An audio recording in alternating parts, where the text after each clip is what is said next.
Ito pala yung kinalasan namin ng lover na ngayon. Pinarimeran namin ngayon to. Yan. Ng ano, ng white. Ayun. Kakalasin pa namin yun. Yung ano na yan. Lover na yan.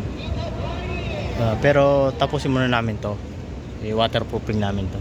Para wala lumusot na tubig doon.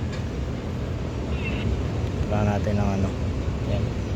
Yung diyan sa kabila pala yung una namin inano tinanggalan. Ayan, yan. Diyan sa kabila na yan. Yan. Wala pa, hindi pa namin nakakabit. Kasi sabi nila ano pa daw yung ano yung proposal doon, no? Yung paano pagkabit niyan. Madali lang may kabit yan eh. Mahirap lang dyan maghakot. Hindi kasi ang sikip ng daanan sa baba. Yan. Tingin muna kayo dyan sa ano.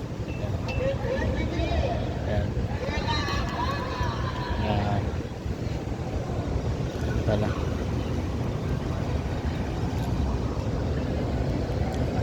Diba? Ako lang muna pala mag-isa dito kasi uminom sila ng tubig. Sobrang init ng panahon. Yan. Nauhaw. Ubos na yung tubig niya ng dala. Yan. Maglilinis na lang muna kami. Kasi katatapos lang namin mag-primer. Lilinisin namin. Yan pala, papalitan din namin yan. Yan. Papalitan din namin yung ano na yun, mga hard deflex na yan.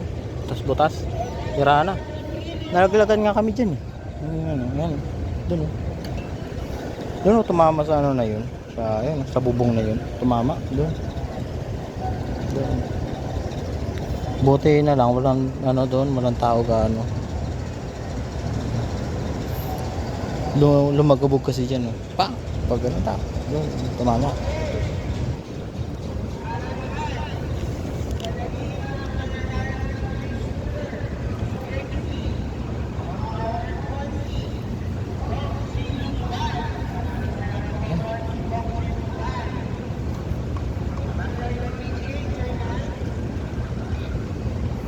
Sarap ng paliligo ng mga bata doon sa ilog. Ayan o.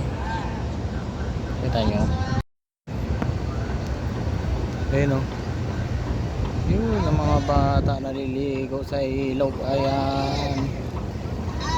Ayan o. Sarap na sarap sila maligo doon o. Ayan o.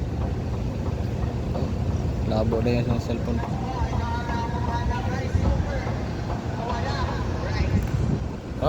May rice cooker. Walang rice.